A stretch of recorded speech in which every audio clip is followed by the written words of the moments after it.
এত রাতে আপনি এখানে? জামা নষ্ট হয়েছে। প্রতিদিনই আপনার শার্ট নষ্ট হয়ে যায়? হ্যাঁ, খেয়াল কোথায় থাকে আপনার? আমার খেয়াল আপনার কাছে থাকে। হ্যাঁ,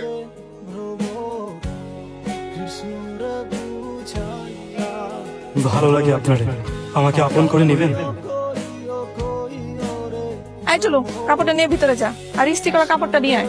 আপনি আমাকে চিঠি দিচ্ছেন কেন? এত সাহস কোথায় পাইছেন?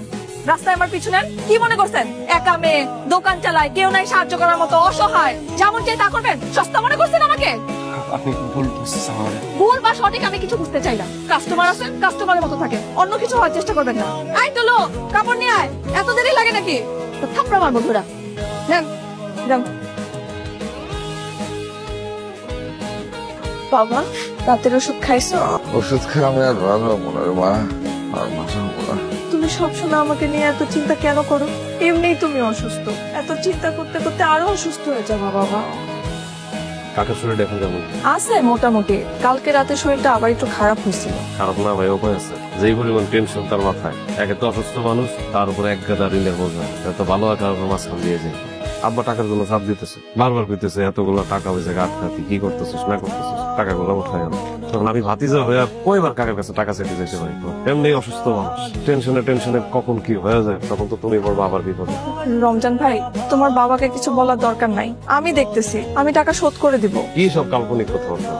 কাপড় চোপড় ঘষে তো নিজের পেটের লোক ঠিকঠাক জোগাড় করতে পারবে, এত টাকা কেমনে দিতে পারবে? আমাকে একটু ভাবার সময় দাও। ঠিক আছে ভাবো, কিন্তু বেশি সময় নেব না। তোমার এই সময় বেশি দিতে আমার কোনো অসুবিধা নেই, কিন্তু আমার বাপটা তো বেশি সময় দেবে না। নিতো ভাবনা চিন্তা যাই করো, সিদ্ধান্তটা ঠিকঠাক নিই। যাও।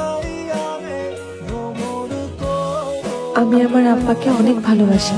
আমার আব্বা ছাড়া আমার কেউ নেই। আপনি যেটা চাচ্ছেন তা হয়তো কখনোই সম্ভব না। আমার ঘরে অনেক দায়িত্ব, আমার বাবার অসুস্থতা, তার উপর চাচার কাছে দিলাম লন্ড্রি দোকান চালিয়ে বেশ কিছু টাকা শোধ করেছি। নিজের পড়াশোনাও চালাচ্ছে। আমি জানি না কি হবে।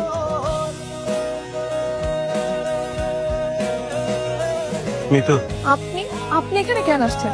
আমার যা বলার তা তো আমি আপনাকে বলেই দিছি। আপনি আর এখানে আসবেন না। মানুষ দেখলে উল্টাপাল্টা ভাববে আমাকে নিয়ে। মিতু আমি সিডিটা পড়ছি, আপনি ঠিকই বলছেন, বাস হয়তো অনেক করে, কিন্তু মিতু আমি আপনাকে ভালোবাসি, আপনাকে খুব পছন্দ করি।